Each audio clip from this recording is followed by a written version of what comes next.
আজ আমি আপনাদের সামনে এমন এক শত্রুর কথা বলবো যে আমাদের ঘরেই আছে, কিন্তু আমরা তাকে শত্রু ভাবি না। তার নাম মোবাইল। একটা সময় ছিল আমরা খেলতাম, দৌড়তাম, হাসতাম, গল্প করতাম। আর এখন এখন অনেক শিশু আছে যারা কিছুই করতে চায় না, না পড়তে, না খেলতে, না মায়ের সাথে কথা বলতে। শুধু মোবাইল, মোবাইল আর মোবাইল। সারাদিন গেম, ইউটিউব, সোশ্যাল মিডিয়া, এর বাইরে যেন ওদের কিচ্ছুই নেই। সময় যাচ্ছে, কিন্তু সেই শিশু বুঝতেই পারছে না যে সে ধীরে ধীরে কিভাবে নিজের জীবন ধ্বংস করছে। মোবাইলের তীব্র আলো, স্ক্রিনের দিকে ঘন্টার পর ঘন্টা তাকিয়ে থাকার কারণে তার চোখে অসংখ্য সমস্যা হচ্ছে। একসময় এমনও হতে পারে সে আর কিছুই দেখতে পারে না, অন্ধ হয়ে যায়। এটা শুধু গল্প নয়, এটাই বাস্তব।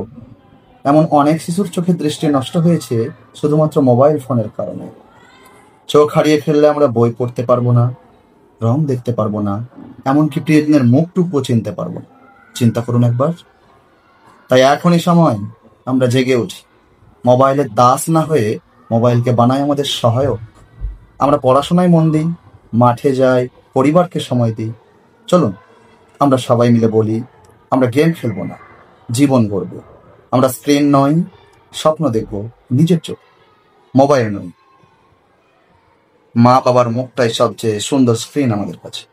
এই প্রতিজ্ঞাই হতে পারে আমাদের চোখ, মন এবং ভবিষ্যৎ রক্ষার প্রথম পদক্ষেপ।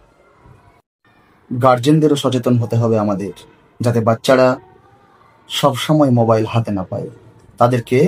আমাদেরকে ভবিষ্যৎ প্রজন্মের জন্য এগিয়ে নিয়ে যেতে হবে সুষ্ঠু পরিবেশের মধ্য দিয়ে।